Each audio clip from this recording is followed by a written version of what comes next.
Back in January, I was probably at my lowest point with RH. My blood sugar was pretty much consistently low from like clockwork 10:30 a.m. until about 8 p.m. The best way I can describe it is feeling drunk and hungover at the same time. You feel super loopy, just almost like you're floating and your head is just in the clouds, like being in the middle of a sentence and suddenly just not even knowing what I'm talking about. And I think that probably felt very amplified because I'm a counselor, so I talk for a living.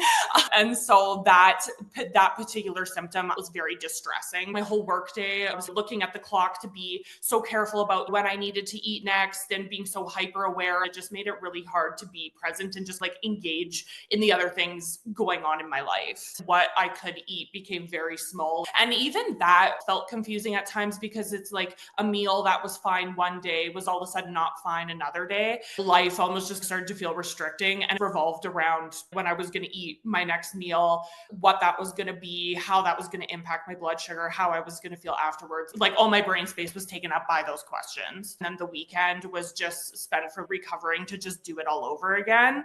By nature, I'm just a very active person and my blood sugar would crash even just from going on a walk. I'm in a place where I really don't even have to think too hard about meals anymore and when I'm going to eat them. And I also have been able to incorporate foods that tanked my blood sugar and made me feel awful. I'm able to eat them now and not experience blood sugar lows, which is such a good feeling because it just made my experience around food way less stressful. If I'm going to go out for a hike, I don't have to think so hard about the timing of it and like my meal before or after, all those sorts of things. Now I feel like I actually do have capacity to be able to go out for a hike, whereas before it was I'm just doing this because it's good for me, not because I actually have the energy to do it. It's like I can just go out and do those things. So I'm finally experiencing that freedom that I've always wanted, but felt like I would never get again. My sleep has definitely improved. When I started, I would usually be awake with low blood sugar from 3 a.m. till my alarm was going off at 7 a.m. And so that really perpetuated lots of that blood sugar distress. Once I started to experience blood sugar stability, I actually got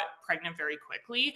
Me and my husband were trying to conceive for quite a long time. Now though, my work feels completely different. It's not even something I think of if I have a busy day. I'm not thinking how awful I'm going to feel. But I would say that this is going to be the thing that's going to move the needle for them. It was very specific to me and my symptoms and things that I eat or would like to eat. You brought so many things to the table that I had never even heard of or would have considered before. Like I really felt seen and heard when you had carried that approach through our entire time together. And that is just something I'm so grateful for.